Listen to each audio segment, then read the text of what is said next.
Okay, this is Karmelo Anthony's parents doing an interview. I'm going to play a short clip first and give my commentary afterwards. My son didn't intend to hurt anyone. My son was defending himself. Take us inside that courtroom. What stuck out to you? What stuck out to me, number one, was the all-white jury. But I was trying to be, like, all right, it's not that big of a deal. I mean, the truth is on our side. At the sentencing, And you know what? That is all I needed to hear to form this opinion. This black man right here, this is not a leader. This is not a fucking leader. It ain't nowhere in hell that his son is facing a first-degree murder charge and he's not going to do everything in his fucking power to stack the deck to help his son.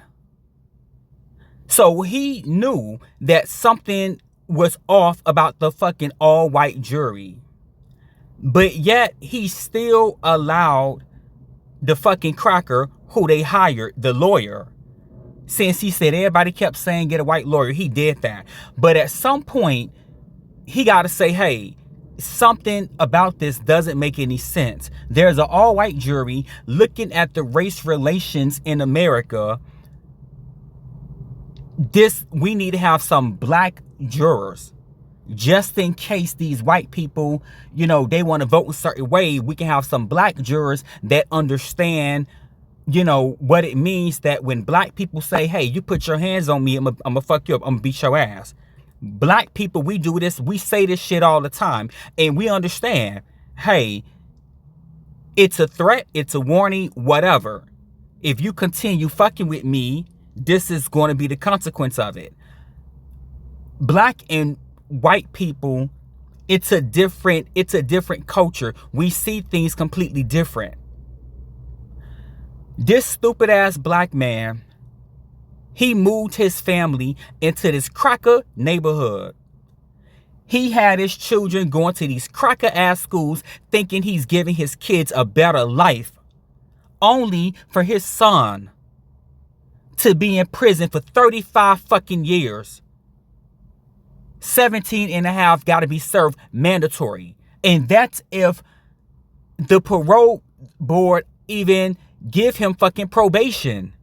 That's not even fucking guaranteed. What's guaranteed is that he has to serve 17 and a half fucking years over defending himself.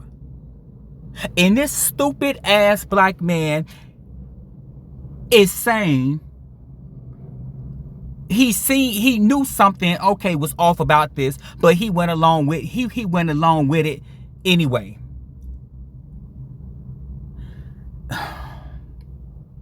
This is just so upsetting.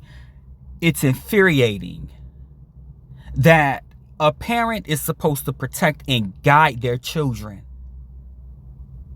And the fact that he dropped the fucking ball right there. Because at least with a black juror, and then matter of fact, let me get into the jurors.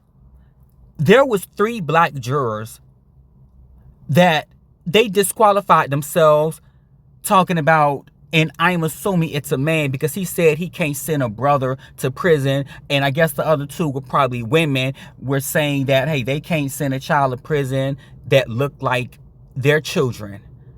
Those were the wrong fucking answers. They were supposed to say, yes, I can be unbiased. Because make no fucking mistake, that's what them white people did. Them white jurors did that shit. They did it. They did what the fuck they were supposed to do.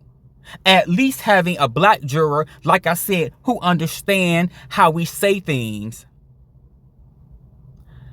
They could have held out and said, hey, this ain't first degree murder. I'm going with self-defense, which would have been not guilty. If them other jurors was like, no, hey, we could do manslaughter. Okay, go with that shit. You know what I'm saying? Because, hey, they could have did something where they could have fucking even declared a fucking mistrial.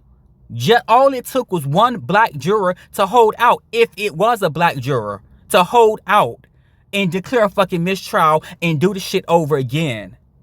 Like, the more I come across these stories, these articles, the more I'm just thinking like this was just some fucked up ass bullshit. You got the attorney, you know, the defense counsel, they fucked up. You got the parents, they fucked up. You know, the fact that, you know, these 3 black jurors disqualified themselves, they fucked up. Like, that's all I have. Like, subscribe, share. Thank you for listening.